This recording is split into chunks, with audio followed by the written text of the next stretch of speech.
Aloha, my name is Taisei of Taisei Discovers, here in the studio with my brother Kenji in production. Without him, none of this would be possible. Today, our next guest is a fine example of someone that perseveres through adversity. She is a Wahine that is flourishing in a male-dominated industry, longline fishing. For those of you who don't know, 80% of longline fishing yields are consumed here in Hawaii. This means without them, goodbye fresh fish. Taniokas. Not only does she work on the vessels, out in the open waters, with minimal modern comforts, at around 23 days at a time, she does it with a smile and with aspirations of becoming the first kanaka female longline captain. I have an intuitive feeling that she's getting closer and closer to her goal. Today, she shares her story. Welcome, Ulana Kalahiki-Anthony to Taisei Discovers. Aloha. Aloha, sister. Thank you so much for being here. You know, I gotta say, I've been following your page for a while now, and you have a certain glow that I feel would add a lot to a vessel out in the open sea with a bunch of grumpy men. I just want to start off with asking, how are you feeling today? I'm so grateful to be here, and I'm grateful for the time that I had to prepare to reflect on the time that I've been out at sea. Mm-hmm. And I'm ready to tell my story. Yeah, good. Thank you so much. Look at that smile. So I'm going to start off with some facts because I'm not too sure if everybody is really familiar with what longline is. So here are some facts. Longline fishing in Hawaii is considered the largest food producing industry in Hawaii. It's a low volume, high value industry generating about $125 million annually. And with most of the catch consumed domestically, Hawaiian longline fishing accounts for 95% of big eye ahi in the U.S. and 50 to 60% of swordfish and yellowfin ahi. Yellowfin ahi is what most of us are used to when we think of tuna. When you enjoy sashimi and poke, the red fire-colored ahi.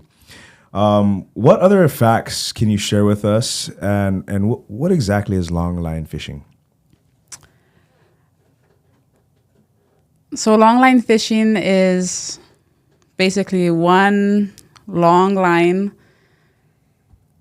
Our boat usually runs about 50 miles with a bunch of hooks snapped onto the line at different intervals. Wow. So, I mean, you said 50 miles. Yeah. You dragging on 50-mile, that's one super long line. Yeah. And then, so I guess there's really no time. Is there bait on the hooks? Yes. So each hook has a bait, 50 miles long, and you're dragging them through the ocean. And at what point do you reel it up? So we're not actually dragging it. We're setting the gear. Okay. It's trailing behind us, and we're running the line out. So when we're finished, we throw about 4,000 hooks on the boat that I've been on. Mm-hmm. And at the end, you throw a radio buoy so you can find it after letting it soak. Oh, so it's not actually connected to the boat. It's connected to the buoys? Yes. Ah, so you have to kind of wait and a lot of fishes or the fish to set on the hooks, and then you just come back and check them. By the time you come back, they must be all tired and some dead, huh? Yep, sometimes. So we usually let it sit for about 2 hours before picking it back up, and that's to let the crew rest. Okay.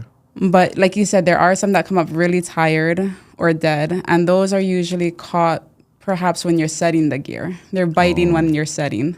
Okay. But oftentimes we get a lot that come up alive, and that's usually biting when you're hauling back everything. So you're going for big eye and yellowfin and swordfish? The main target is big eye and yellowfin. And those would be considered kind of closer to the surface, correct? Yes. So that's the ones when you see all the birds flying, catching the small fish, the bait fish being chased to the surface by all the ahi and stuff, right? And that's how you can kind of tell, like, oh, get action over there? Yeah, so a little bit depends on the moon phase and such. We've noticed that they tend to bite a little higher when the moon is fuller. Okay. But they like to stay a little in between, not too deep, but also not too high. Mm-hmm. And is there a particular time of day where the fish are feeding? I've seen a lot of fish come up alive during the wee morning hours till like daytime. Sunrise, dog. Or even before sunrise. Oh, okay. They stay biting. But good catch is consistent throughout the night. Oh, okay. What kind of bait do you guys use? There's sardines and milkfish. Sorry, I could only think of the Hawaiian name. Oh, no, that's fine. Milkfish in Hawaiian is? Ava. Yes, sir. Okay, so that's pretty interesting to me. Are there ever situations where you catch like sharks? There's a lot of situations where we catch sharks. Yeah. And then what? You just gotta let them go. Yeah. And then I can imagine too if there's thousands of fish on hooks in distress that also attract sharks, and sharks probably come and tax your. They sure do. Yep. Yeah, I heard that's becoming more of a problem now. It's definitely frustrating for us, kanaka lawaia. It makes it harder for the fish to sell, or the price goes way down. Sometimes we're unable to salvage it at all. Maybe it's just food for the crew or something. If I was on shark, I would follow the boats. If I was a shark. So I know that there are many rules and regulations when it comes to like the legalities, the laws about where you can fish, and what is what jurisdiction, what is Hawaii's jurisdiction and all that, Hawaiian waters and stuff. But I did want to know, how important are sustainable practices when you're fishing and catching so many fish? Oh, it's 100% sustainable. It's the only thing that allows us to fish tomorrow and the next day. And I'm so grateful for the fleet that we're in. We are leaders in national, I would say, in sustainable fishing practice. So you were telling me the other day that what is it? What do you call it? Like a little tour or something when you go out for 23 days? We call it a trip. Okay, a trip. Something simple. So when you go out on one of those trips, 23 days, what is that like? Because it must be exhausting being out there away from land for 23 days. It seems so long. So my last boat was really big, and we would travel average 5 to 7 days to the fishing grounds. For specific reasons, like you said, the EEZ is an economic zone where we cannot fish inside. It's about 200 miles out from the islands. Weather patterns, ocean temperature, sea surface temperature, and we just want to get away from the rest of the fishing boats because we don't want our gears to tangle with theirs. So you're traveling 5 to 7 days, going crazy because you have nothing to do. Everything's been prepped up to this point. And the day before you get to your fishing ground, you're setting up the deck. You're moving the gearboxes, which is filled with the hooks, into place. You're putting the buoys out, the floaters out. You're just staging the deck for the first set. The next morning comes and you're pulling out bait. You're defrosting it with a sea hose, basically seawater pumped to a hose. And it's 3 men on from that point off and 3 men off when you're setting. And so there's one person who is clipping the snap onto the main line. Every so often we have a timer that tells us when to do it. You have somebody baiting the hooks and tossing them overboard. And then you have somebody dealing with the floaters and then the radio buoys. And they're also in charge of filling up the bait box. We do that for about 3.5 hours before switching out with the next crew who sets the last of the gear. But once you're done setting the gear, you're not done working. You're showering, cooking, eating, cleaning before you actually get some rest. And the next crew finishes up the gear. They throw their last radio buoy over so we can find it when we're done. And they're showering and eating before they get to rest. It sounds very challenging. I don't think people really understand. 200 miles away from land. Yeah. That's super far. And I'm sure that the conditions get pretty gnarly out there. We've seen it rough. I've seen it calm. I've gotten broken into. Yeah. You don't get seasick? I do when I'm on land for too long. And too long is anything over like 4 days. So after that, when you go back on, you get seasick? Yeah. Oh, and you just have to acclimate a little bit. Mm. Do you take Dramamine and stuff? I don't, but I will be soon. I know, I've been home too long. Yeah. I was thinking you've been on land for a while. So where are you from and how did you get into fishing?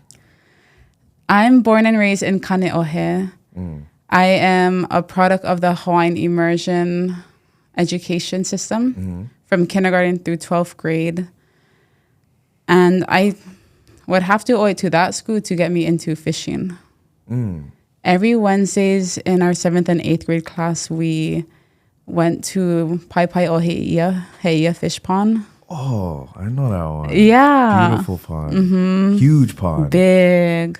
Gotta go catch the invasives. Huh? Yes. Yep. Yeah. At that time, we were taking care of whatever fish was in there.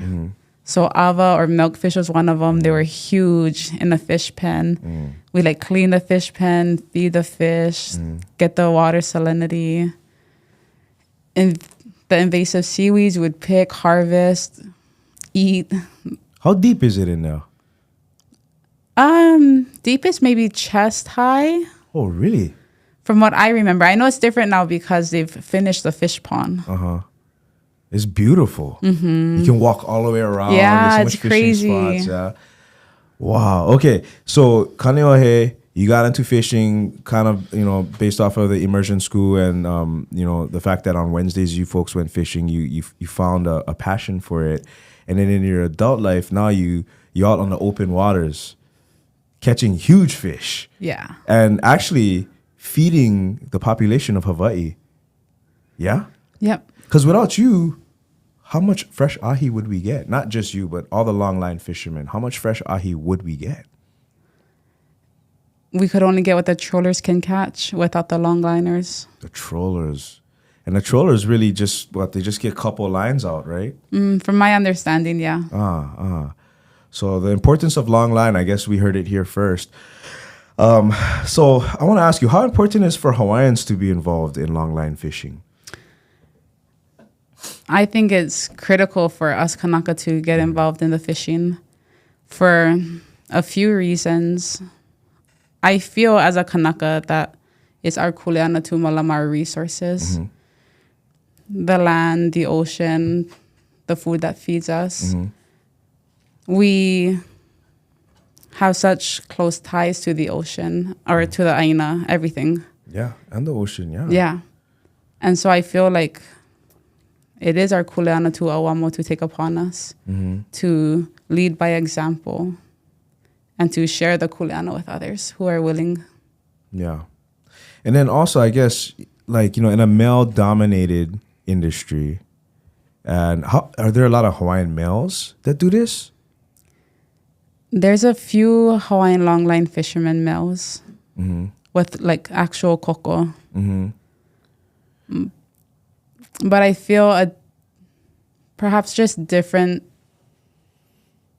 relationship to the ocean, as my relationship is serious. Not serious, but if I'm going to claim this to be my ohana, I'm going to treat it like my ohana.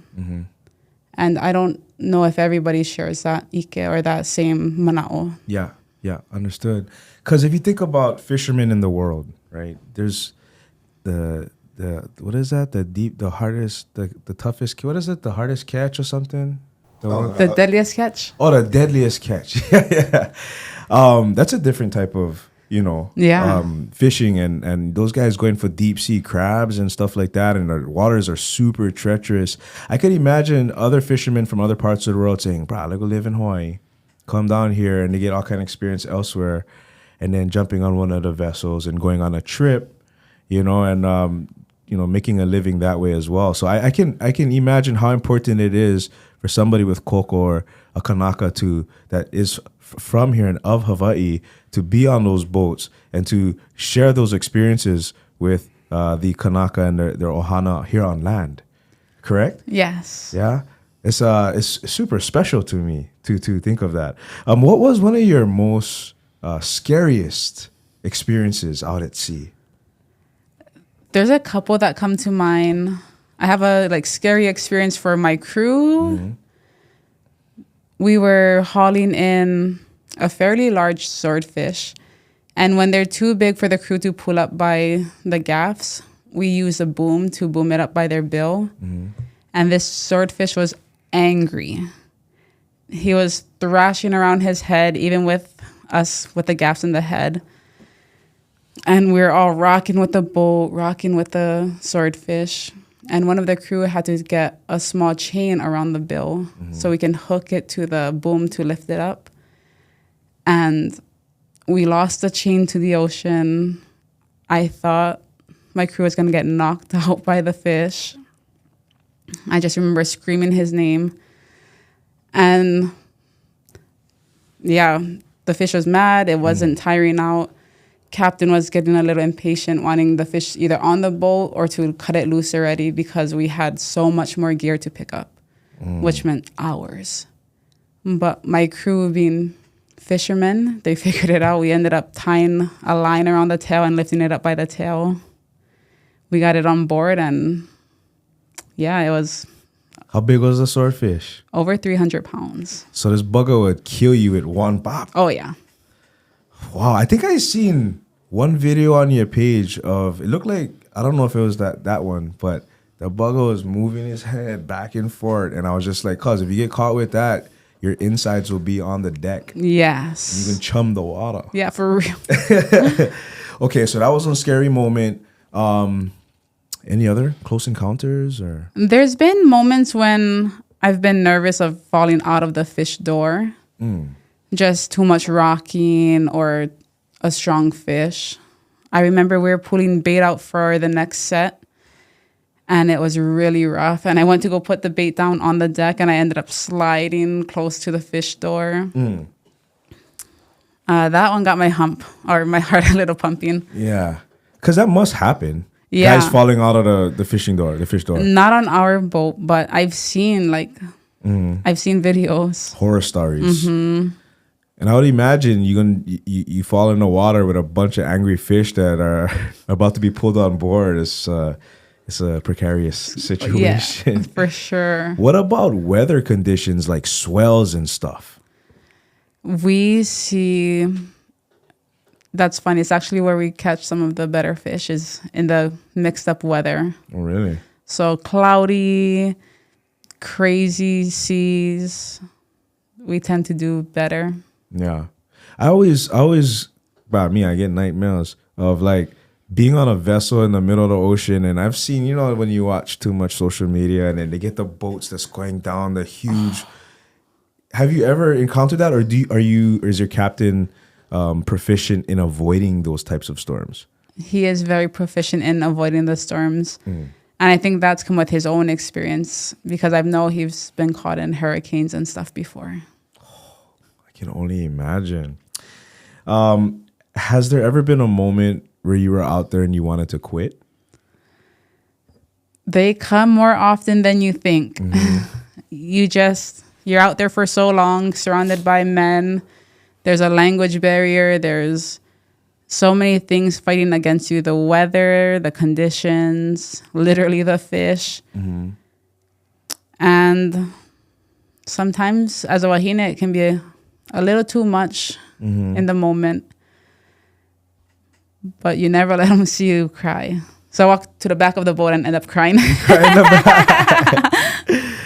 I was wondering about that too. When it comes to hygiene and when it comes to having your sanity and your personal space, and you out on a boat with a bunch of men. What's that like? I've been so fortunate in this last boat, the Katie Mary. From my first trip, unfortunately for the crew, the deck boss quit. Okay. But fortunately for me, I got his room all to myself. Okay. Yeah, I inherited his bunk, his TV, his DVD player. Okay. And my captain, having a daughter, is very conscious of Wahine. So for the most part, I had my own room. And on that boat, we also had an indoor shower and toilet. So I didn't have to worry too much about those kinds of things. So some boats, there's an outdoor shower. Yeah. Shower on deck with the bucket. Okay. Okay, I got you. And then toilet, I mean... Bucket. Bucket. I mean, I can see that. I can see that. So you make it happen. And this is your calling. Yeah? Yeah. I've been in the maritime industry for a few years, trying to figure out where my place on the ocean was. I've done tour boats out here at Kuleana, actually, the little va'as. Okay. I ran with them. I've worked for Maritime or Marimid. They run a maritime training career exploration program. And I just wanted more sea. I wanted to be more intimate with the sea. So I tried a school up in Maryland. I went to school for SIU. They have barges and they bring stuff all over the world. Oh. They're the Seafarers International Union. Seafarers International Union. Oh, so they're on barges and they haul products and okay, all over the world. Interesting. You know, I was wondering, when you're out at sea and it's a beautiful night, that's something that very little of human beings experience, right? Being in the middle, 200 miles out on a calm night, maybe say full moon, or even just a night sky with all the stars and whatnot, the Milky Way. What is that experience like? It's a spiritual experience, yeah? 100%. It's eye-opening. It's I don't know how to explain it. It puts things back into perspective. And you are able to think freely and to think differently. It's, I don't know. I can imagine it being almost like a meditative state. Yes. Yeah. Yeah. And then realizing that we all are one, and some of the things that may bother you dissipate into the universe because it really doesn't matter. Insignificant. Yeah. Insignificant. Yeah. Frick, I had a question after something similar to that. Okay, this is one of the questions that I had. What significance does life have after being confronted with the mercy of Mother Nature? One more time, please. All good. So what significance does life have to you after being confronted with the mercy of Mother Nature? I understand that life is short. We're not promised tomorrow. We're not even promised today. And so everything takes on a whole new, deeper meaning. My time here on land, I spend a lot different than I would if I were just to stay home.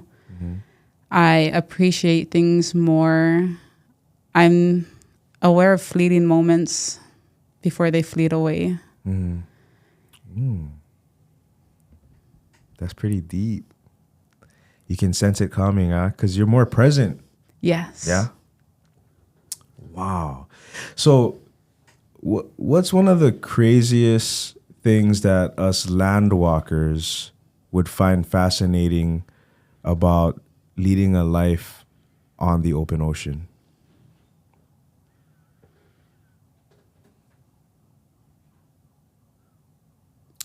Like the mentality it must take. Maybe how you miss your family. Maybe how you want to go back, but you can't. You know? Those are great examples. I get those every time I leave. Yeah. I know I definitely sacrifice more than I guess I get it in different ways. Like those moments when I'm meditating and I have a cleaner connection to the universe. But yeah, just like goodbyes never get easier, no matter how many times I go out. And once the boat leaves, the boat's not coming back till there's fish in the hole. Yeah. kind of you gotta get it done. Mm-hmm. And is it possible that you're out there for longer than 23 days? Yes. Oh. The longest trip I've been on was 28 days. 28 days. Oh, so you got to pay your rent from your app on your phone. I try to pay it before I go. Okay. So do you guys get Starlink out there? We are getting Starlink. Okay. So you can post your videos. Because I have seen a lot of your videos, and I know that you make some of them. Kenji, what's your homie's name? Shout out to Caleb. Oh, yeah, Caleb. Shout out to Caleb. He's on Physical Specimen, too, huh? Oh, yeah. The guy. Fucking gorilla. I seen some of the stuff he was doing. I was like, bro, I got to do some push-ups or something.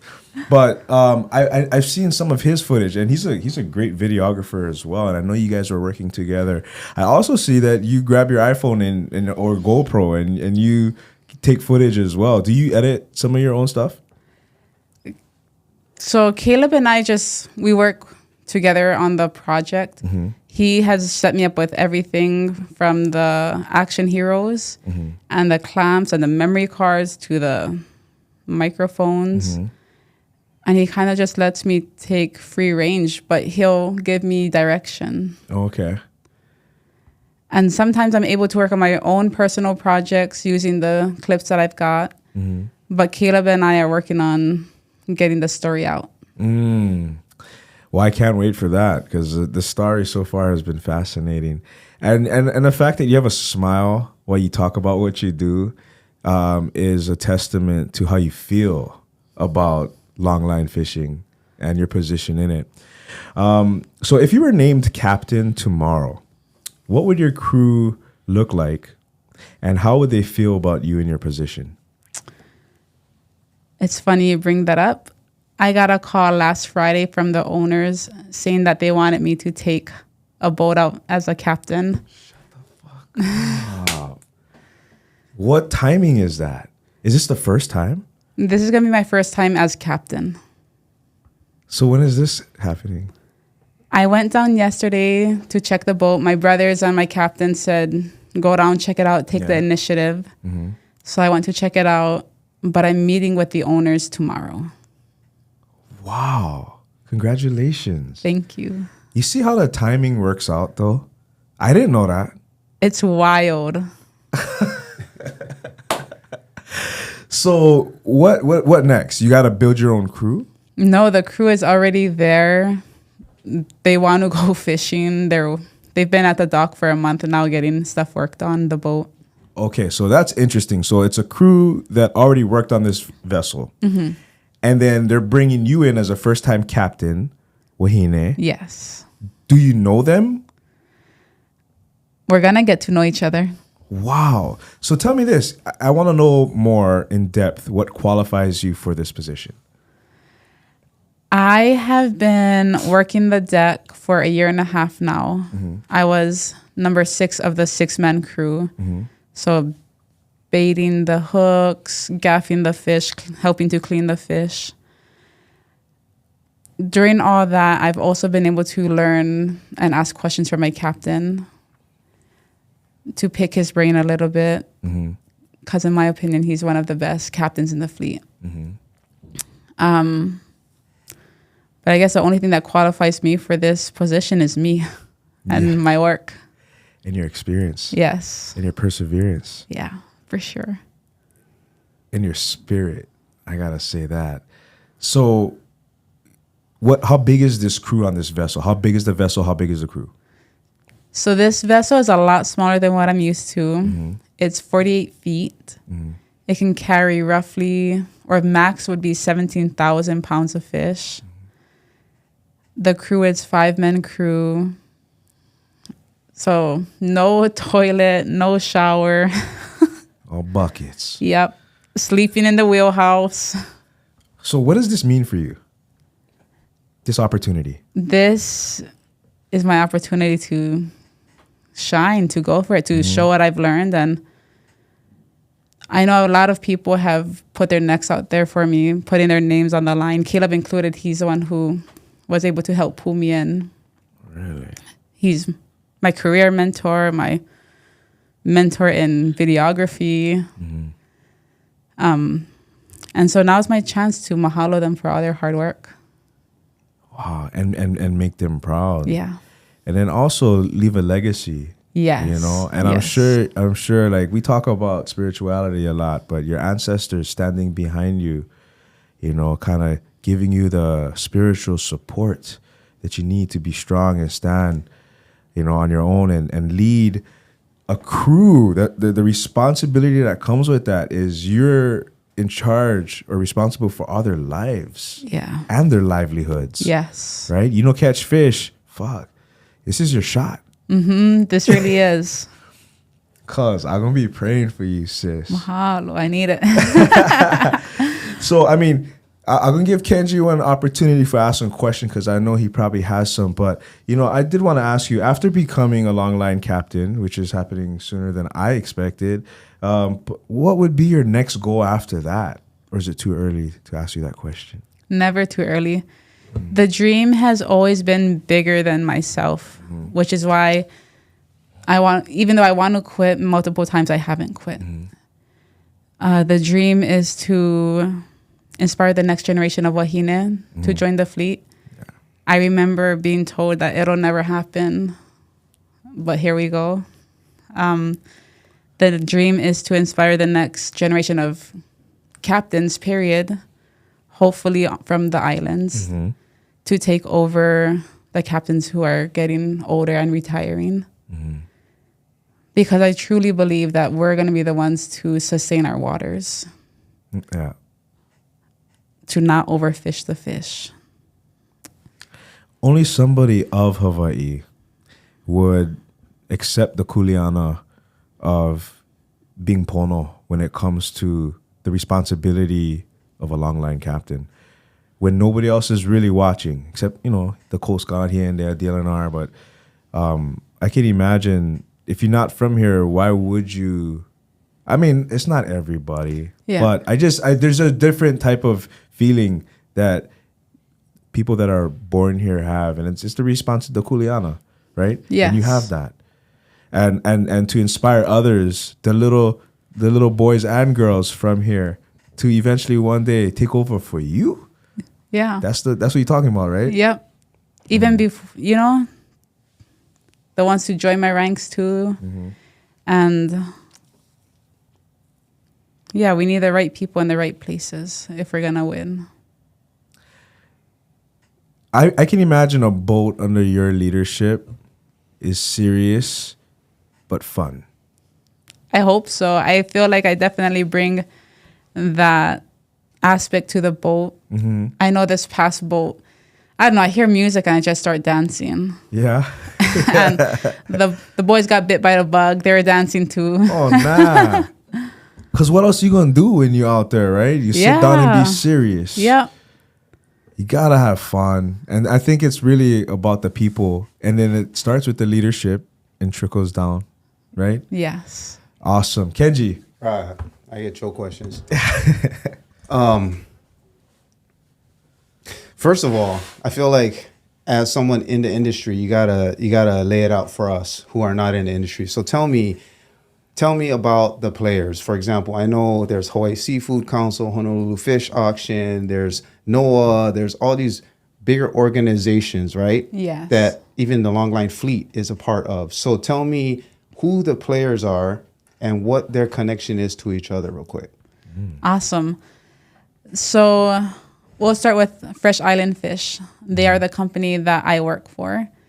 They own about 30% of the fleet, or 30 boats. Sorry, I shouldn't say 30%. 30 boats in the fleet, roughly. And they are buyers. They buy their own fish, they process their own fish, and they distribute their own fish. There's the Honolulu Auction. They are United Fishing Agency. And they deal with also selling the fish. And my understanding is they take 10% off the boat to pay for everything, including the people's pay. And then you have the buyers that buy from the auction, like Ham's Food Produce, Diamond Head, I believe, is one of them. And they supply the supermarkets. You have Hawaii Seafood, who is trying to tell the story about the fishing legacy within Hawaii, not just long lining. He's telling about the people whipping. He's talking story with the chefs and the buyers and the smaller boats who aren't only long lining, but they're bottom fishing or trolling. So they are, that's their Kuleana to tell the legacy of all fishing within Hawaii. And Noah, yes. Noah is a huge part of the industry, or have been for a while. We get our observers from them. The observers live on the boat for a trip, and they take note of every fish that's caught, if it's alive or dead, if we keep them or throw them back. Wow. Yeah, it's amazing how so much malama, I guess, goes into it. And I've always said that we won't win unless we all win. Because that's how we ensure that there's fish for tomorrow. Wow. Thank you for clearing that up. I'm going to give Kenji more questions, but I did want to ask, you said bottom fishing. And when you talk about manchong and opa, that's different from long line, is it? Or do you catch them on long line too and just go a little deeper? Yes. So those are some of our byproducts, or bycatches, sorry. Okay. But they are roughly found in deeper water. Yeah. And the opas, I mean, if you haven't seen opa or manchong, when you see them, you're like, what the hell is that? But wonderful fish. And you know what I was thinking when you was talking was that we get fish from Fresh Island Fish. So there's a possibility that at Roy's, at Kuleana Roy's and some of the other Roy's restaurants, that we've served fish that came from your vessel. I'd imagine. That's even cooler. Kenji? Yeah, so, and then I want to ask, like, for you, what do you think is like a advantage or many advantages for you being in a largely male-dominated industry? So for a Wahine to be there, not just with the cocoa, but like as a Wahine, what advantages do you have?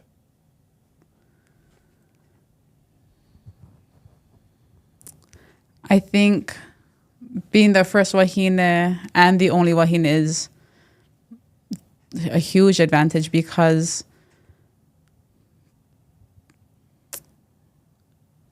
I feel like I am the first one. People might want to see me succeed, and so they're willing to lend a hand or set me up for success rather than make me figure it out like how they learned. The reason I ask is because we both have daughters, yeah, and we both been fishing with them shoreline, right?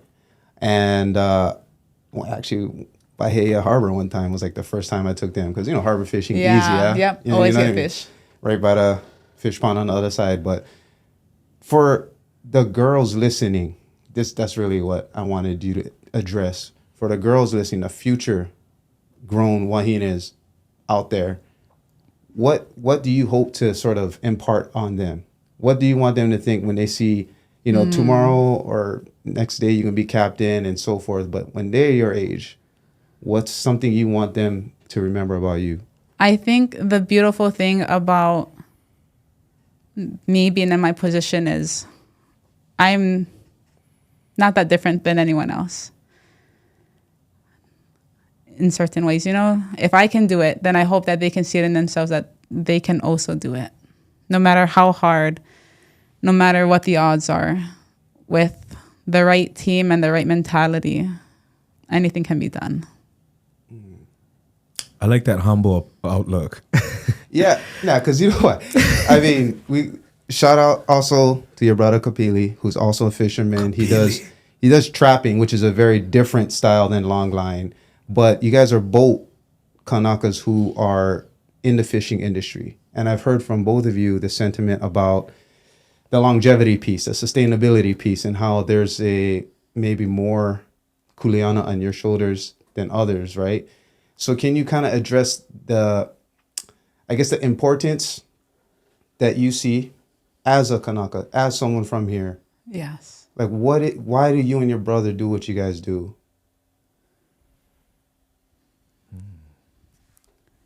So I think it's so important, the work that we're doing, because we are water people. The Kanaka, we believe we come from the ocean, and to the ocean we will return. We are surrounded by the ocean. It's not what cuts us off, but it's what unites us and connects us. And what greater Kuleana could there be than to sustain and to feed the ones you love? And to pass that responsibility and that, I guess, Kuleana, there's no better word for it, than to the next generation. But there needs to be someone to first pick it up so we can pass it on. And I know where we come from. I know how we move. I know why we do what we do. And it has nothing to do with kala, money, fame. It's all about the responsibility that we feel to carry this on, because it's a dying art. There's not too many of us left who rely on the ocean in such an intimate way. And so we feel the need to teach the next generation who's going to take it on. When you say it's not necessary about the kala, it's your last name, huh? Beginning. But is it a lucrative? Can people make a living doing it? I don't know any fisherman who's doing it for the money. I know you're able to save up because you're on the water so much. You know, you sacrifice one thing for the other. But I think there's so many things that we're fighting against that makes it a little bit more difficult. Like the shark-bitten fish. Like the expense to fish, period. The diesel, the bait, the gear, the labor. I wouldn't necessarily call it lucrative in that sense. Unless you own the boat. Or is that even that has to be expensive? I can only imagine. Who's making money? The auction? The distributors? But whatever the case, I hope you never stop. When you're called to something the way I've been called to it, there's no stopping. It's just like you guys on your podcast. Nothing's going to stop it. True. I can ask about, I see a lot of, like when you just said, we from the ocean, we will return to the ocean. There's a lot of people, as well as Hawaiians, who feel they're from the land, they will return to the land. And there's a connection between the land and the ocean, because it's not separated, obviously, but it's all connected, right? So what do you think is like a way that, I think at least on social media, it's easy to see people like in a lo'i, malama aina, right? We see plenty of people in plenty of lo'is and getting muddy, and like it's a picture op, all of that, yeah, kind of more accessible. Yeah. Not so much on a boat. Nobody going on a 28-day trip with, you know what I mean? Big commitment there. But it's like the same thing in a way. It's still the same connection, right? Different door, same room, if we will. So like, how do you, one, connect with the land the way you connect with the ocean? And then also, more importantly, I'm interested in like how's your relationship with farmers in Hawaii? Your guys' relationship there, because I know it's not non-existent. So can you explain a little bit about that? Yeah. The biggest ways I connect with the Aina is when I'm home, for sure. Because it's hard to connect with the Aina when I'm so far away in the middle of the water. But I take advantage of my time being home. I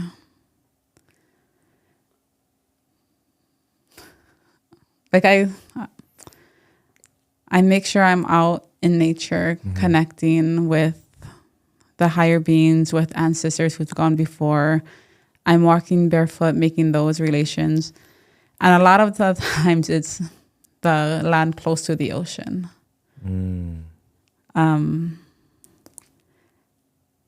My path has taken me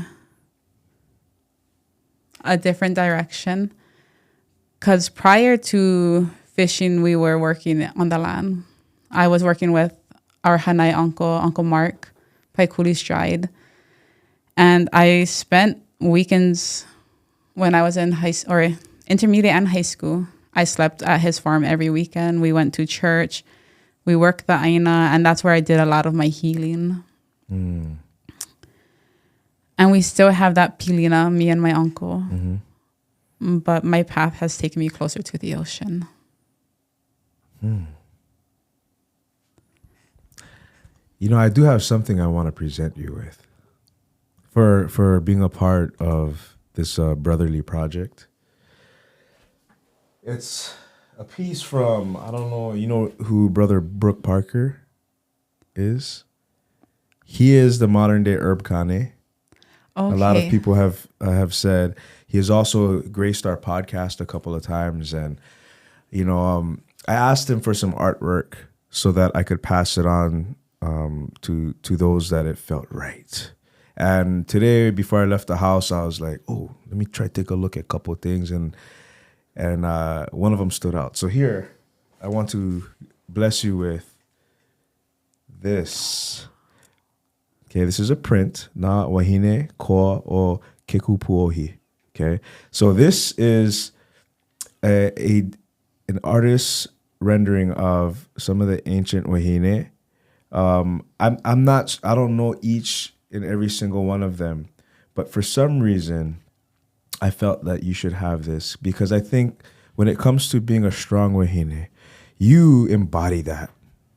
You know what I'm saying? Like, amongst a male-dominated industry where there aren't any other females around, on the boats with you guys anyway, and you're not only just on the boat, but you're about to get your first captain gig. To me, that's queen shit. You know what I mean? So this to me stood out, and the strength of these women, may they carry you and guide you. This is for you, sister. Mahalo. You're welcome. And look up Brooke Parker, because he has much more captivating artwork. But this one was calling your name. Mahalo. You're welcome. Kenji, do you have anything else, or you want to tell? Yeah. We'll let them know where we can find you. Tell the people where they can find you, and if you have any last words. Wait. I gotta ask you one question, Ty, because I get one. So, me? Ulana, the very first video you posted, or at least on the Kanaka lawaia account. Whoops, there we go. The first video you posted on the Kanaka lawaia account, I remember I was on a plane going to Maui with my brother, and I said, "Hey, bro, check this out." And I gave him, or I sent it to him on his phone, and I got a video of his reaction watching him.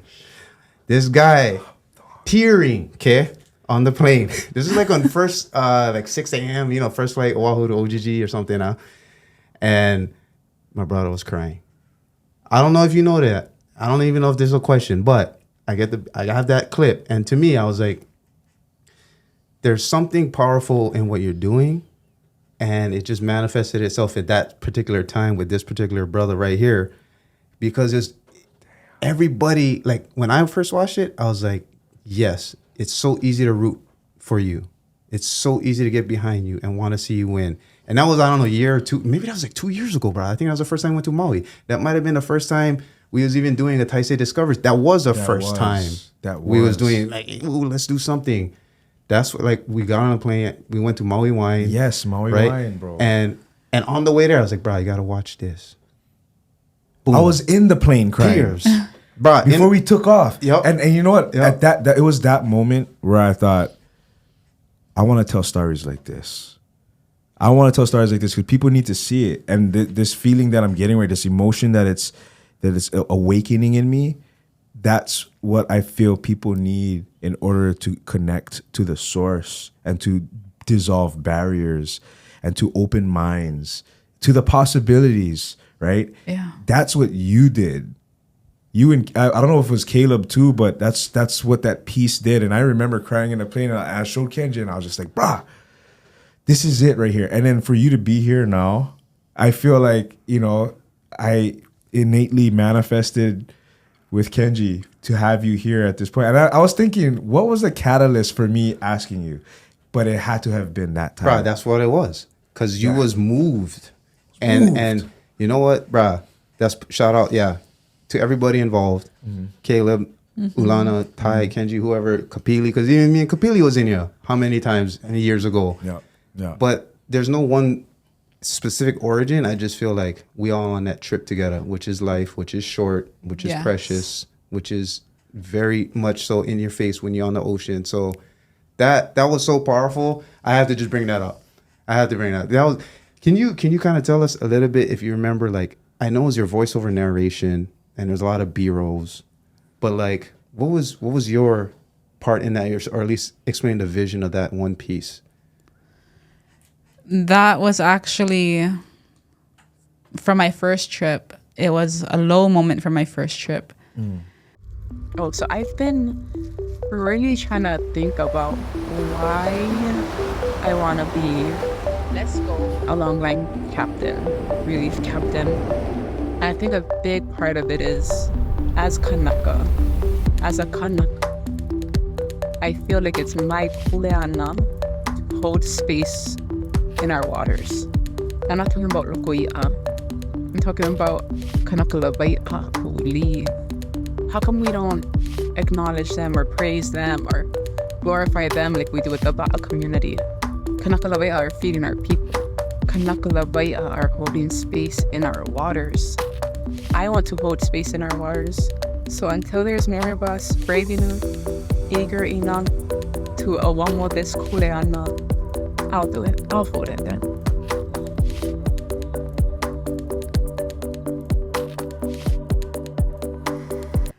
When I was questioning why I was in the middle of the ocean, away from comforts and loved ones, why was I doing this? Because it was hard. And I was reminded why. It was because there needed to be somebody to take on this kuleana if things are to change.